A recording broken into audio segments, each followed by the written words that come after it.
সোহা, বাবা আর মাম্মাম তিনজন মোটরসাইকেলে আমরা কোথায় যাচ্ছি সোহা? কোথায় যাচ্ছে আম্মা বলো? ঢাকায়। ঢাকায় যাচ্ছি। হ্যাঁ, আমরা না ঢাকায় ঠিকই যাচ্ছি। বলছে সোহা, আমরা ঢাকায় যাচ্ছি। ঢাকায় আমরা কেন যাবো কেন আম্মু? যাচ্ছি আম্মু বলো? কেন বলো যাবো? বলো। ওইদিকে ওইদিকে বলো। ঢাকা তো ওইদিকে ওই যে এখানে। কোনের দিকে দেখে বলো। ওই ঢাকা তো বাবা বলছে কি ঢাকা যাব। বাবা যে ঢাকা, আমি যে ঢাকা যাই সেজন্য তুমিও ঢাকায় যাবে আমার সাথে? হুম। আমি কোথায় যাই তুমি ওইদিকে যাবে? তাকিয়ে বলো আম্মু বলো। এই যে এখানে আম্মু, ওইদিকে। এই যে এইদিকে তাকাও। ওইদিকে ওইদিকে তাকাও ওইদিকে। আম্মু তোমার চশমা পরে কেমন লাগছে? ভালো লাগছে। ভালো। মাম্মামকে তো তুমি একটা চশমা দিলে না, শুধু আমি পরলাম তুমি পরলে। এটা তো আমার চশমা। আর তুমি কেন মাম্মামকে নিয়েছো? কেন তোমার দিলে বেবি না? চশমাটা তুমি ফেলে দিলা আর আমারটা নিলা বলো। ওটা দিলে না মাম্মামকে? হুম?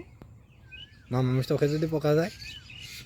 তোমাকে তো অনেক তোমার কিউট একটা লাগছে ছোট আম্মু। যে- থাক ছোহাই পড়ুক ওকে, কারণ ছোহাকে ওকে। অনেক কিউট লাগছে। ওকে আম্মু ওকে। বন্ধুদের বলো এখানে লাইক বল। করো, লাইক করো, সাবস্ক্রাইব করো, সাবস্ক্রাইব করো, ইয়েস কমেন্ট করো। কমেন্ট করো।